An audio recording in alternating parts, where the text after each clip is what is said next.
ওলামা একরামের সাথে সুসম্পর্ক রাখো। ওলামা একরামের সাথে যদি সুসম্পর্ক না রাখো, করোনা মহামারীর চেয়ে বড় মহামারী এই জমিনের মধ্যে আল্লাহ আবির্ভাব ঘটাইয়া দিবেন। সম্মানিত ভাইরা আমার, মানুষ না বুঝে যখন এরকম করে, মানুষকে উলামা ইকরামকে রব্বুল আলামিন দায়িত্ব দিয়েছেন মানুষকে সোজা পথে ডাকার জন্য। রাসূল আকরাম সাল্লাল্লাহু আলাইহি ওয়াসাল্লাম আমাদের থেকে চলে গেছেন 1450 বছর আগে। আমাদেরকে এতিম করে আমাদের নবীদের ওয়ারিস হিসাবে, নবীদের আওলাদ হিসাবে আল্লাহর পয়গম্বর রেখে গেছেন উলামা ইকরামকে। কথা বলেন ঠিক না ব্যাঠিক? উলামা ইকরাম সঠিক পথে ডাকেন।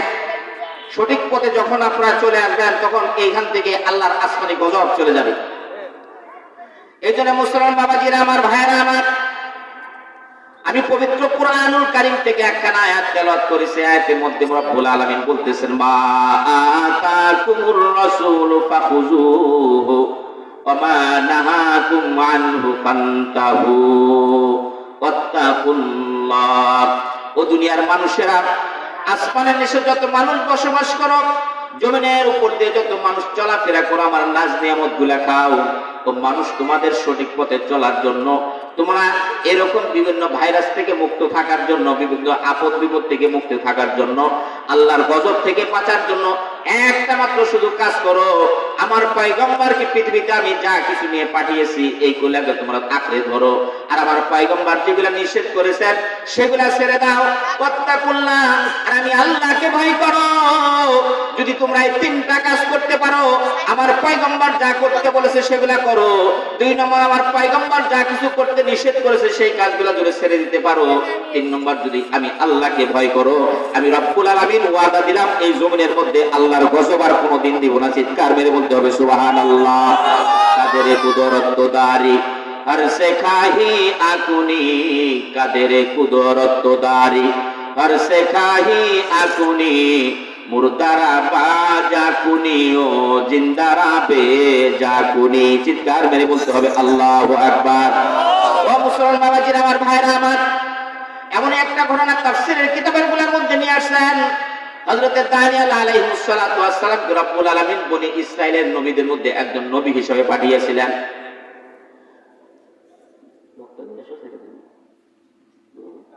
না ধরতেই যদি ছেড়ে দেয় তাহলে কি বলবে?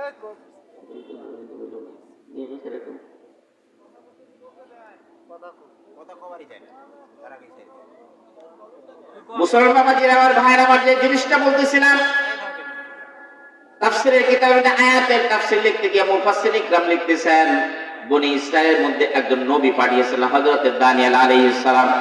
হযরত দানিয়েল আলাইহিস সালাম মানুষের কাছে যান আর আল্লাহর একাত্মবাদে আল্লাহর এরকম দাওয়াত দেন আর বলেন তোমরা মূর্তি পূজাকে ছেড়ে দাও, শিরিক করা বাদ দিয়ে দাও, একমাত্র আল্লাহ রাব্বুল আলামিনের ওয়াহদানিয়তের উপর ঈমান আনো, আল্লাহর উপর ঈমান আনো, আল্লাহকে বিশ্বাস করো, আমাকে তুমি নবী হিসাবে মানো। সমস্ত মানুষগুলো হাসতো আর টিটকারি মারতো আর বলা শুরু করে দিল, তুমি কি এরকম প্রবীণ যুগের আদিম কথাগুলো বলতেছো? আদি যুগের এই প্রবীণ কথা বর্তমানে চলে না, আমরা তোমার কথা শুনি না, আমরা না শোনার কারণে তোমরা আমাদের থেকে অনেক দূরে দূরে থাকো, তোমাদেরকে তোমার দিনের কথা আর ভালো লাগে না, নবীর থেকে এরকম দূরে চলে গেল। আল্লাহর পয়গম্বর হযরত দানিয়েল বলা শুরু করলেন যে বাবা শোনো, আমার কথা যদি তোমরা না মানো, আমার কথা যদি তোমরা না মানো, প্রস্তুত হয়ে যাও, রব্বুল আলামিন আসমান থেকে গজব নাযিল করে দিবেন।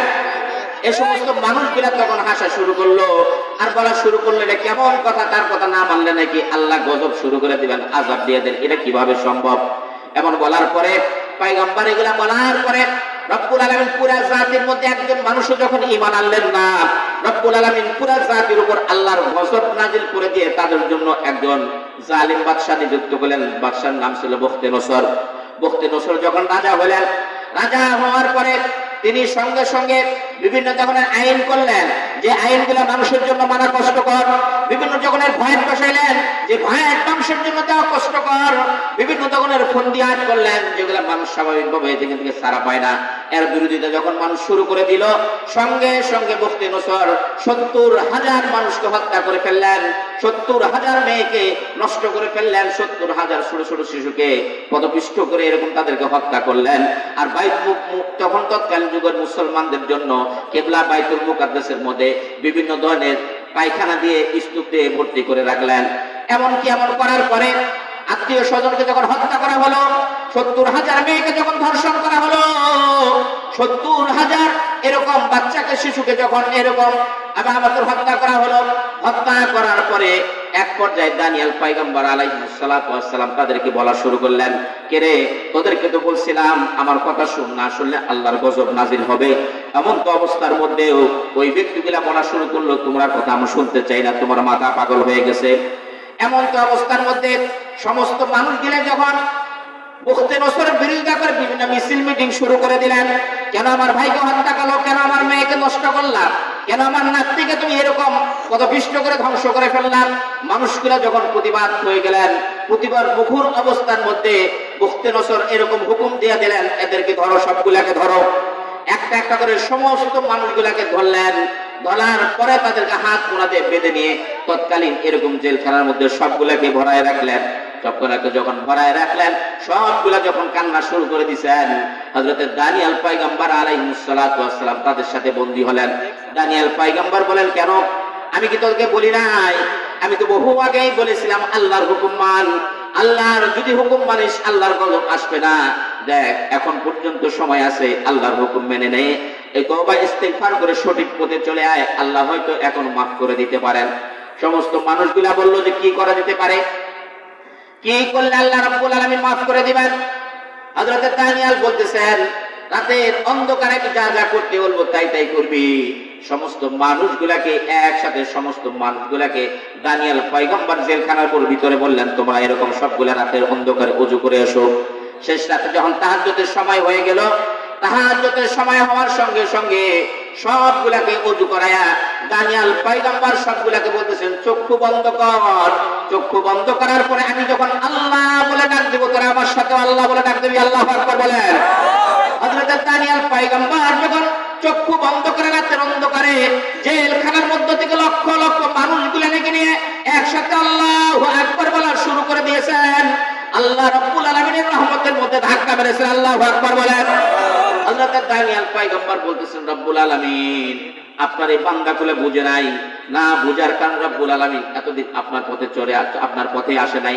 রব্বুল আলামিন তারা এখন নিজেদের ভুল বুঝতে পারছে, অনেকদিন তারা আপনার নাফরমানি করেছে, অনেকদিন পর্যন্ত অবাধ্য হয়েছে।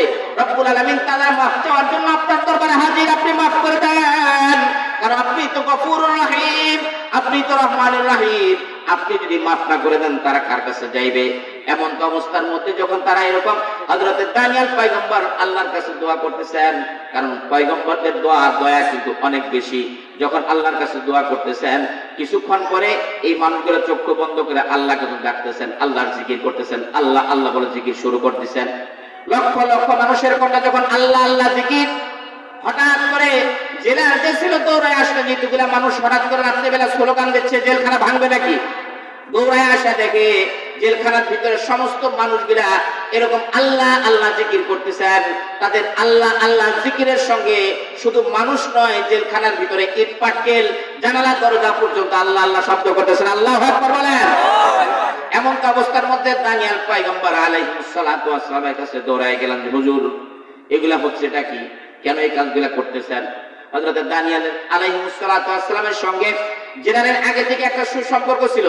হযরত দানিয়েলকে দেখে জেলাদের তার চেহারা দেখে তার প্রতি একটা দুর্বলতা চলে আসছিল, কারণ যারা আল্লাহওয়ালা হয়, আল্লাহওয়ালাদের চেহারার মধ্যে আল্লাহ প্রদত্ত একটা নূর থাকে, কথা বলেন ঠিক না বেঠিক।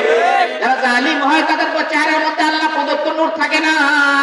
রব্বুল আলামিন তাদের চেহারা থেকে আল্লাহ প্রদত্ত নূরকে উঠায় নেন, জুলুম করার কারণে, অত্যাচার করার কারণে। এমন তো অবস্থার মধ্যে দানিয়েল আলাইহিস সালাতু ওয়াস সালামকে জেলার বলতেছেন, আপনি এই মানুষগুলাকে এরকম করতেছে কেন। হযরত দানিয়েল বললেন, তারা এতদিন আল্লাহর পথে ছিল না, আমি তাদেরকে আল্লাহর পথে দাওয়াত দিয়েছি, তারা তওবা করে সমস্ত মানুষগুলা এট এ টাইমে একসাথে মুসলমান হয়ে আল্লাহর কাছে নিজেদের গুনার জন্য মাফ চাইলেন। হযরত দানিয়েলকে বলতেছেন, জেলার হুজুর আপনার জন্য আমি কি করতে পারি। এখন তো আপনার মুক্তির ব্যাপারে বাদশার সাথে কথাও বলতে পারি না, কারণ আমাদের বাদশা মহা টেনশনে আছেন। দানিয়েল পয়গম্বর বলে যে কি টেনশনে আছেন বাদশা। তখন হযরতে জেলার বলতেছেন যে দেখেন আমাদের বাদশা এরকম কঠিন এক টেনশন আছে, সেটা হচ্ছে গত কয়েকদিন আগে উনি একটা স্বপ্ন দেখেছেন, সেই স্বপ্নের ব্যাখ্যার জন্য উনি অস্থির অবস্থায় আছেন। দানিয়েল পয়গম্বর জিজ্ঞাসা করছেন কেন তিনি কি মুআব্বির ডাকেন নাই, যারা স্বপ্ন ব্যাখ্যা করে তাদেরকে ডাকেন নাই?